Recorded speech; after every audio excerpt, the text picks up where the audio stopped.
ಮೋಚಿ ಅನ್ನೋದನ್ನು ಎಲ್ಲ ವಿಮರ್ಶಕರು, ನವ್ಯ ವಿಮರ್ಶಕರು ಕೂಡ ಅದು ಅತ್ಯಂತ ಶ್ರೇಷ್ಠ ಕಥೆ ಅಂತ ಲಂಕೇಶ್ ಅಂತವರು ಕೂಡ ಅದನ್ನು ಉಲ್ಲೇಖಿಸ್ತಾರೆ. ಮೋಚಿ ಅವರು ಕುರುಕ್ಷೇತ್ರ ಇವತ್ತು ಏನು ಅವತ್ತು ಅವ್ರು ಬರೆದಾಗಿಂದ ಇವತ್ತಿನವರೆಗೂ ಲಕ್ಷಾಂತರ ಪ್ರದರ್ಶನಗಳು ಕಂಡಿವೆ. ಎಲ್ಲರೂ ಕೂಡ ಕುರುಕ್ಷೇತ್ರ ಆಡ್ತಾರೆ, ಇವತ್ತು ಆಡ್ತಾರೆ. ಅದು ಪುಟ್ಟಸ್ವಾಮಯ್ಯನವ್ರದ್ದು. ರಾಮಾಯಣ ಬರೋ ತಕ್ಷಣವೇ ರಾಮಾಯಣ ಕಥೆಯಲ್ಲಿ ಹೇಳ್ಕೊಂಡು ಜಪ ಮಾಡುವಂಥವ್ರಲ್ಲ ಬೆಳ್ಳಾವಿ ನರಶಾಸ್ತ್ರಿಗಳು. ರಾತ್ರಿ ಎಲ್ಲ ತಂದೆನ ಮನೇಲಿ ಇಟ್ಕೊಂಡಿದ್ರಂತೆ, ಬಾಡಿನ, ದೇಹನ. ಬೆಳಗ್ಗೆ ಒಂದು ಜಟಕಾ ಗಾಡಿ ಕರೆಸಿ ಗಂಡ ಹೆಂಡತಿರು ಇಬ್ಬರು ತಗೊಂಡೋಗಿ ಕ್ರಿಮೇಟೋರಿಯದಲ್ಲಿ ಅದನ್ನು ಭಸ್ಮ ಮಾಡಿಬಿಟ್ರಂತೆ. ಅವ್ರಿಗೂ ಹೇಳಿಲ್ವಂತೆ. ಆ ರೋಡಲ್ಲಿರೋರೆಲ್ಲ ಗಡ ಗಡ ಗಡ ಗಡ ಗಡ ಅಂತ ನಡುಗೋಗ್ಬಿಟ್ರಂತೆ.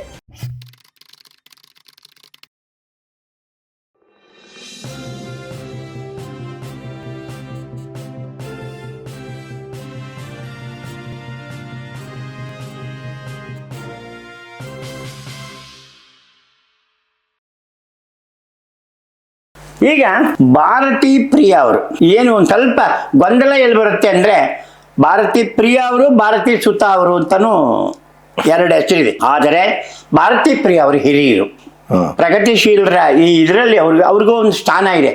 ಅದೇನು ನನಗೆ ತಿಳಿದ ಮಟ್ಟಿಗೆ ಅದು ಬರೀ ಬರವಣಿಗೆಯಿಂದನೇ ಅಂತಾನೆ ನಾನು ಅನ್ಕೋತೇನೆ. ಅವರು ರುದ್ರವೀಣೆ ಅಂತೇಳಿ ಒಂದು ಕಥಾ ಸಂಕಲನ ಅವರು ಪ್ರಕಟಿಸಿದ್ದಾರೆ. ಅದರಲ್ಲಿ ಮೋಚಿ ಅನ್ನೋದನ್ನು ಎಲ್ಲ ವಿಮರ್ಶಕರು, ನವ್ಯ ವಿಮರ್ಶಕರು ಕೂಡ ಅದು ಅತ್ಯಂತ ಶ್ರೇಷ್ಠ ಕಥೆ ಅಂತ ಲಂಕೇಶ್ ಅಂತವರು ಕೂಡ ಅದನ್ನು ಉಲ್ಲೇಖಿಸ್ತಾರೆ. ಮೋಚಿ ಅಂದರೆ ಚಪ್ಪಲಿ ಒಲೆಯವರು ಅಂತ ಅದನ್ನು ಬರ್ದಿದ್ದಾರೆ ಅವರು. ಆ ಎಲ್ಲ ಕಾರಣದಿಂದ ಭಾರತೀ ಪ್ರಿಯ ಅವರು, ಅವ್ರ ನಿಜವಾದ ಹೆಸರು ವೆಂಕಟರಾವ್ ಅಂತಿರಬೇಕು ಅಂತ ಕಾಣಿಸುತ್ತೆ. ಅವ್ರು ಎಲ್ಲೂ ಹೊರಗಡೆ ಬಂದು ಕಾಣಿಸ್ಕೊಂಡಿದ್ದಾಗಲಿ, ಭಾಷಣ ಮಾಡಿದ್ದಾಗಲಿ, ಹೋರಾಟ ಮಾಡಿದ್ದಾಗಲಿ, ಅಥವಾ ನಾನೊಬ್ಬ ಪ್ರಗತಿಶೀಲ ಅಂತ ಹೇಳಿದ್ದಾಗಲಿ, ಇನ್ನೊಂದು ಆನಾಕ್ರವ್ರನ್ನ ಹೆಸರನ್ನ ಬಳಸ್ಕೊಂಡಿದ್ದಾಗಲಿ, ನಿರಂಜನ ಜೊತೆ ಓಡಾಡಿದ್ದಾಗಲಿ, ಈ ಥರ ನನಗೇನೇನೂ ಗೊತ್ತಿಲ್ಲ, ಎಲ್ಲೂ ಕಾಣಿಸ್ಕೊಂಡಿಲ್ಲ ಅವರು. ಆದರೆ ಇಲ್ಲ ಅಂತನೂ ಅಲ್ಲ, ಇಲ್ಲೇ ಹೇಳ್ಬಿಡ್ಬೋದಾದದ್ದು ಅಂತಂದರೆ, ಕಾಶಿನಲ್ಲಿ ಒಂದು ಇಂಜಿನಿಯರಿಂಗ್ ಕಾಲೇಜಿನಲ್ಲಿ ಅಶ್ವತ್ಥ ನಾರಾಯಣ ರಾವ್ ಅಂತ ಪ್ರೊಫೆಸರ್ ಬಿ ಅಶ್ವತ್ಥ ನಾರಾಯಣ ರಾವ್, ಅಶ್ವತ್ಥ ಅಂತ ಅವ್ರ ಸಿನಿಮಾಗಳೆಲ್ಲ ಆಗಿವೆ. ಅಶ್ವತ್ಥ ಅವರ ಸಿನಿಮಾಗಳು ಬೇಕಷ್ಟು ಬಂದಿವೆ. ಅವರು ಎಂದೂ ಕೂಡ ಜೀವನದಲ್ಲಿ ವೇದಿಕೆನೇ ಹತ್ತಿದಾರೋ ಇಲ್ವೋ ನಂಗೆ ಗೊತ್ತಿಲ್ಲ. ಹಾಗೆ ಭಾರತೀ ಪ್ರಿಯ ಅವರು ಕೂಡ. ಭಾರತೀ ಪ್ರಿಯ ಅವ್ರಿಗೂ ಅಶ್ವತ್ಥ ಅವ್ರಿಗೂ ನನಗೇನೋ ಒಂದಿದೆ. ಅವರು ಮೈಸೂರಿನವರು, ಗೊತ್ತೈತೆ. ನಾನು ಅಶ್ವತ್ಥ ಅವ್ರನ್ನ ನೋಡಲಿಲ್ಲ, ಅದರಿಂದ ಅದನ್ನು ಹೆಚ್ಚು ಮಾತಾಡೋಕ್ಕೆ ಇಲ್ಲ. ಅದಕ್ಕೆ ಕೇಳಲ್ಪಟ್ಟಿದ್ದೇನು ಅಂದರೆ, ಅವರು ರಾತ್ರಿ ತಂದೆಯವರು ತೀರ್ಕೊಂಡ್ರಂತೆ. ಯಾರ ಅಶ್ವತ್ಥ ಅವರು ಇಲ್ಲಿ ಬಂದಿದ್ದರು ರಿಟೈರ್ಡ್ ಆಗಿ. ಅವ್ರು ತೀರ್ಕೊಂಡ ತಕ್ಷಣವೇ ಅವರು ರಾತ್ರಿ ಎಲ್ಲ ತಂದೆನ ಮನೇಲಿ ಇಟ್ಕೊಂಡಿದ್ರಂತೆ, ಬಾಡಿನ, ದೇಹನ. ಬೆಳಗ್ಗೆ ಒಂದು ಜಟಕಾ ಗಾಡಿ ಕರೆಸಿ ಗಂಡ ಹೆಂಡತಿರು ಇಬ್ಬರು ತಗೊಂಡೋಗಿ ಕ್ರಿಮೇಟೋರಿಯದಲ್ಲಿ ಅದನ್ನು ಭಸ್ಮ ಮಾಡಿಬಿಟ್ರಂತೆ. ಅವ್ರಿಗೂ ಹೇಳಿಲ್ವಂತೆ. ಆ ರೋಡಲ್ಲಿರೋರೆಲ್ಲ ಗಡ ಗಡ ಗಡ ಗಡ ಗಡ ಅಂತ ನಡುಗೋಗ್ಬಿಟ್ರಂತೆ. ಇದು ನಡೆದಿದೆ. ಆಗ ಯಾರೋ ಫೋನ್ ಮಾಡಿದಂತೆ ಹಾಮನಾಯಕರಿಗೆ, ಸಾರ್ ಇನ್ನೇನು ಸಾರ್, ಇವರು ಯಾರೋ ಸಾಹಿತಿಗಳು ತಂದೆ ಸತ್ತರೆ ನಮ್ಮನ್ನು ಯಾರನ್ನೂ ಕರೀಲೂ ಇಲ್ಲ, ಏನೂ ಇಲ್ಲ, ಯಾರು ಇನ್ನೊಬ್ಬ 2-3ನೇವ್ರು ಇಲ್ಲವೇ ಇಲ್ಲ, ಇದೇನು ಸಾರ್ ಇದು ಈ ಥರ, ಬನ್ನಿ ಸರ್ ಏನಾಗಿದೆ ಅವ್ರಿಗೆ ನೋಡೋಕ್ಕೆ ಅಂತ. ಅವರು ಜೀಶಂಪ ಅವರು ಇವರು ಎಲ್ಲರೂ ಹಾಮನಾಯಕರು ಓಡಿ ಬಂದ್ರಂತೆ ಅವ್ರ ಮನೆಗೆ.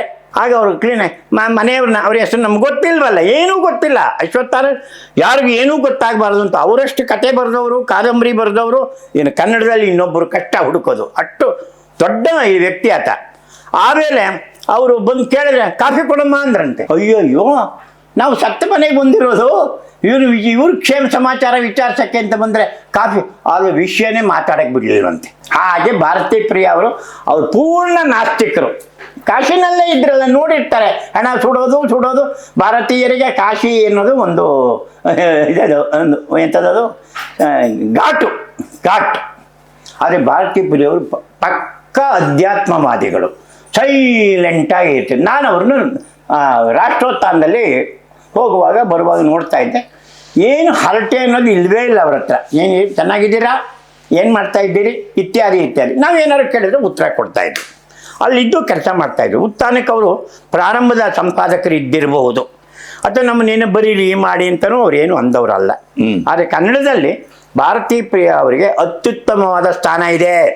ಆನಾಕ್ರು, ತಾರಾಸು ಇವರೆಲ್ಲರಿಗಿಂತ ಇವರು ಬರೆದ ಕಥೆಗಳು ಇವೆಯಲ್ಲ, ಆ ಕಥೆಗಳು ಶ್ರೇಷ್ಠವಾದ್ದು ಅನ್ನೋದನ್ನು ನವ್ಯದವರು ಅದನ್ನು ಒಪ್ಪಿಕೊಂಡು ಪ್ರತಿಪಾದಿಸ್ತಾರೆ. ಪ್ರಗತಿಶೀಲರಲ್ಲಿ ಉಲ್ಲೇಖಿಸ್ಬೋದಾದ ಹೆಸರು ಅಂದರೆ ಭಾರತೀ ಪ್ರಿಯ ಅಂತ ಹೇಳ್ತಾರೆ.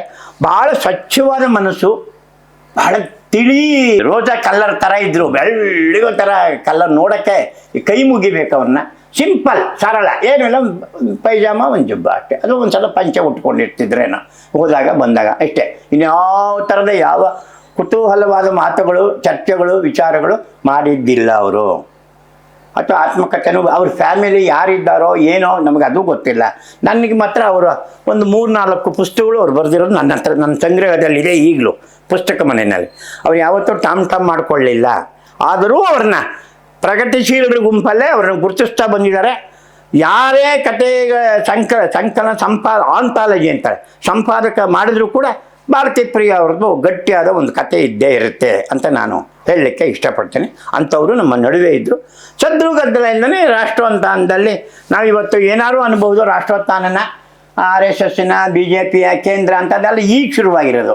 ಹಿಂದೆ ಎಲ್ಲ ಅವ್ರ ಪಾಡಿಗೆ ಅವರು ತಮ್ಮ ಕೆಲಸನ ಅವರು ಮಾಡಿಕೊಂಡು ಅಲ್ಲಿ ಹೋಗಿದ್ದಾರೆ. ಅದರಲ್ಲಿ ಭಾರತೀ ಪ್ರಿಯ ಅವರಿಗೆ ಒಂದು ಸ್ಥಾನ ಇದೆ ಅಂತ ನನ್ನ ಅಭಿಪ್ರಾಯ.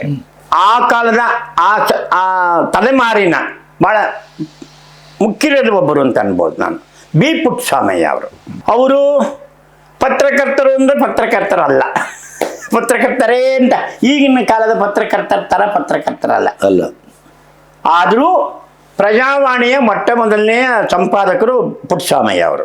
ಸಾಹಿತ್ಯದಲ್ಲಿ ಶಂಕರ್ ಮುಕಾಶಿ ಪುಣೇಕರ್ ಅಂತವ್ರು ಇವ್ರನ್ನ ಬೇರೆ ವಿದೇಶದ ದೊಡ್ಡ ದೊಡ್ಡ ಬರಹಗಾರ ಸಮಾನವಾದವರು ಅಂತ ಹೇಳಿ ಅವರು ವಾದಿಸ್ತಾರೆ, ಬರೆದಿದ್ದಾರೆ ಲೇಖನ ಬಿ ಪುಟ್ಟಸ್ವಾಮಯ್ಯ ಅವ್ರ ಬಗ್ಗೆ. ಕಲ್ಯಾಣ ಕ್ರಾಂತಿ ಅಂತ ಹೇಳಿ ಬಸವಣ್ಣನ ಕುರಿತು ಒಂದು 8 ಸಂಪುಟ ಕಾದಂಬರಿ ಬರೆದಿದ್ದಾರೆ. ಕಲ್ಯಾಣದ ಶಿವಶರಣರ ಇದನ್ನು ಮಾಡಿಕೊಂಡು ಅದಕ್ಕೆ ಒಂದಕ್ಕೆ ಎಲ್ಲಕ್ಕೂ 8ಕ್ಕೂ ಬಂದ ಹಾಗೇನೆ ಲೆಕ್ಕ. ಅದು ಒಂದು ಕಾದಂಬರಿಗೆ 2ನೇದೋ 3ನೇದಕ್ಕೋ ಕೇಂದ್ರ ಸಾಹಿತ್ಯ ಅಕಾಡೆಮಿ ಪ್ರಶಸ್ತಿ ಬಂದಿದೆ. ಆದರೆ ಇವರು ಯಾಕೆ ಸಾಹಿತ್ಯ ಸಮ್ಮೇಳನ ಅಧ್ಯಕ್ಷರಾಗಲಿಲ್ಲ ಅಂದರೆ ನನ್ನ ಹತ್ರ ಉತ್ತರವಿಲ್ಲ, ಗೊತ್ತಿಲ್ಲ.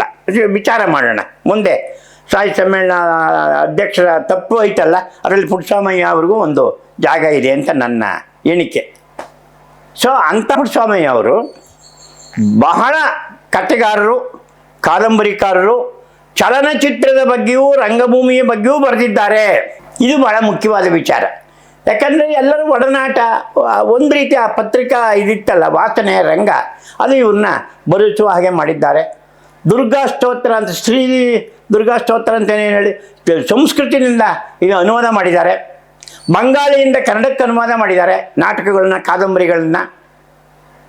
ಹೀಗೆ ಅವರು ಬಹುಭಾಷಾ ವಿದ್ವಾಂಸರಾಗಿದ್ದರು. ಅವರು ಕೊನೆಗೆ ಪೂರ್ಣ ಒಂದು ರೀತಿಯ ಅಧ್ಯಾತ್ಮದ ಒಂದು ಕ್ಷೇತ್ರದಲ್ಲೇ ಮುಳುಗಿ ಎದ್ದರೂ ಕೂಡ ಅವರಿದ್ದರು. ನಾವು ಹೋಗ್ತಾ ಶ್ರೀರಾಮ್ಪುರದಲ್ಲಿದ್ದರು ಅವರು. ನಾನು ಓಡಾಡುವ ರಸ್ತೆಯಲ್ಲಿ ಹೋಗ್ತಾ ಬರುವಾಗ ಎದುರುಗಡೆಗೆ ಕ್ರಾಸಲ್ಲಿ ಟರ್ನಿಂಗ್ನಲ್ಲಿ ಅವ್ರ ಮನೆ ಕಾಣಿಸೋದು. ಇವತ್ತು ಇದೆ ಅಂತ ಅನ್ಕೋತೀನಿ ಅವ್ರ ಮನೇನ.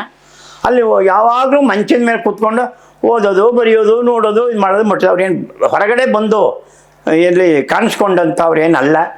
ಆದರೂ ಬಿ ಪುಟ್ಟಸ್ವಾಮಯ್ಯ ಅವರು ಕನ್ನಡದಲ್ಲಿ ಆ ಹಿಂದೆ ಏನು ಗುಬ್ಬಿ ವೀರಣ್ಣ ಅವರು ರಾಮಾಯಣ ಮತ್ತು ಮಹಾಭಾರತ ಕುರಿತು 2 ನಾಟಕಗಳು ಬರೆಸಿದ್ದಾರೆ. ಒಂದು ನಾಟಕವನ್ನು ಬೆಳ್ಳಾವೆ ನರಹರಿ ಶಾಸ್ತ್ರಿ ಅವರಿಂದ, ಇನ್ನೊಂದು ಕುರುಕ್ಷೇತ್ರ, ಮಹಾಭಾರತವನ್ನೇ ಆಧರಿಸಿದಂಥ ಕುರುಕ್ಷೇತ್ರ. ಇವತ್ತಿಗೂ ಕೂಡ ಕುರುಕ್ಷೇತ್ರ ಆಡ್ತಾ ಇದ್ದಾರೆ ಪುಟ್ಟಸ್ವಾಮಯ್ಯ ಅವ್ರದ್ದೇ. ಅದು ನೋಡಿ, ಅದು ಮುಖ್ಯವಾದ. ಗುಬ್ಬಿ ವೀರಣ್ಣ ಅವರಿಗೆ 2 ಕಣ್ಣುಗಳು, ಅಂದರೆ ಅವರು ಇಟ್ಕೊಂಡಿದ್ರು ಆಸ್ಥಾನ ವಿದ್ವಾಂಸರ ಥರ. ಯಾರು? ಬೆಳ್ಳಾವೆ ನರಹರಿ ಶಾಸ್ತ್ರಿಯವ್ರನ್ನ, ಪುಟ್ಟಸ್ವಾಮಯ್ಯ ಅವ್ರನ್ನ. ಅವ್ರೇನು ರಂಗಭೂಮಿ ಬಗ್ಗೆ ಮಾತಾಡೋರು ಯಾರಿಗೂ ಕೂಡ ಪುಟ್ಟಸ್ವಾಮಯ್ಯವ್ರಿಗೆ ಗೊತ್ತೇ ಇಲ್ಲ. ಇದು ನಮ್ಮ ಕರ್ಮ. ಅವರ ಕುರುಕ್ಷೇತ್ರ ಇವತ್ತು ಏನು, ಅವತ್ತು ಅವ್ರು ಬರೆದಾಗಿಂದ ಇವತ್ತಿನವರೆಗೂ ಲಕ್ಷಾಂತರ ಪ್ರದರ್ಶನಗಳು ಕಂಡಿವೆ. ಎಲ್ಲರೂ ಕೂಡ ಕುರುಕ್ಷೇತ್ರ ಆಡ್ತಾರೆ, ಇವತ್ತು ಆಡ್ತಾರೆ. ಅದು ಪುಟ್ಟಸ್ವಾಮಯ್ಯನವ್ರದ್ದು, ಗುಬ್ಬಿ ವೀರಣ್ಣವರು ಬರೆಸಿರೋದು. ಇದು ಯೋಚನೆ ಮಾಡಬೇಕು. ಅಲ್ಲೆಲ್ಲವೂ ಕೂಡ ರಾಷ್ಟ್ರೀಯತೆ ಅನ್ನೋದು ಮುಡಿಗಟ್ಟಿದೆ. ಇದು ಬಹಳ ಮುಖ್ಯವಾದ್ದು. ರಾಮಾಯಣ ಬರೋದ ತಕ್ಷಣವೇ ರಾಮಾಯಣ ಕಥೆಯಲ್ಲಿ ಹೇಳ್ಕೊಂಡು ಜಪ ಮಾಡುವಂಥವ್ರಲ್ಲ ಬೆಳ್ಳಾವೆ ನರಹರಿ ಶಾಸ್ತ್ರಿಗಳು ಅಥವಾ ಪುಟ್ಟಸ್ವಾಮಯ್ಯ ಅವರು. ಕುರುಕ್ಷೇತ್ರ ಬರೋದ ತಕ್ಷಣವೇ ಬರೀ ಮಾನಭಂಗ, ಅದರಿಂದ ಇವರು ಕಚ್ಚಾಡೋರಲ್ಲ. ಅದು ಒಳಗಡೆ ಅವರು ಈ ದೇಶಕ್ಕೆ ಏನಾಗ್ತಾ ಇದೆ, ಏನಾಗಬೇಕು ಅನ್ನೋದನ್ನ, ಆ ರಾಷ್ಟ್ರೀಯ ಪ್ರಜ್ಞೆಯನ್ನು ಅವರು ಅದರಲ್ಲಿ ಉಳಿಸಿ ತಂದಿದ್ದಾರೆ. ಅದು ಹಾಗೆ ಜನದ ಮಾನಸವನ್ನು ಗೆದ್ದಿದೆ. ಕರೆಕ್ಟ್. ಹಾಗಾಗಿ ಪುಟ್ಟಸ್ವಾಮಯ್ಯ ಅವರು ಬಹಳ ಮುಖ್ಯವಾದ ಲೇಖಕರಲ್ಲಿ ಒಬ್ಬರು ಅಂತ. ನಾವು ಮುಂದೆ ದೇವಡೂರು ನಾನು ನೋಡಲಿಲ್ಲ, ಆದರೆ ದೇವಡೂರು ಹೇಗೆ ಇವು ಹೋರಾಟದಲ್ಲಿದ್ದು ಅವರು ಈಚೆ ಕಡೆ ಹೆಚ್ಚು ಮಾಡಿದವರು, ಅವರು ಮೇಷ್ಟ್ರಾಗಿದ್ದವರು. ಈ ಪುಟ್ಟಸ್ವಾಮಯ್ಯನವರು ಮೇಷ್ಟ್ರ ಅಲ್ವಲ್ಲ, ಆದ್ದರಿಂದ ಇವರೇನಾಯಿತು, ಪತ್ರಕರ್ತರಾಗಿ ತನ್ನ ಪಾಡಿಗೆ ಅದೇನು ಎಷ್ಟು ಕಾಲ ಪ್ರಜಾವಣೆಯಲ್ಲಿದ್ದರೋ ಏನೋ ನಂಗೆ ಗೊತ್ತಿಲ್ಲ. ಅದಾದಮೇಲೆ ಅವರು ಮನೆಯಲ್ಲೇ ಕೂತ್ಕೊಂಡು ಅದ್ಭುತವಾದ ಅನುವಾದಗಳು, ನಾಟಕಗಳು, ಕತೆ, ಕಾದಂಬರಿ ಈ ಥರ ಎಲ್ಲವನ್ನೂ ಬರೆದು ಪುಟ್ಟಸ್ವಾಮಯ್ಯನವ್ರ ಸಾಹಿತ್ಯ ಅನ್ನೋದು ಕೂಡ ಈ ಕನ್ನಡದಲ್ಲಿ ಇದೆ ಅನ್ನೋದನ್ನು ಮಾಡಿ ಅವರು ಹೋಗಿದ್ದಾರೆ ಅಂತ ನನ್ನ ಅಭಿಪ್ರಾಯ.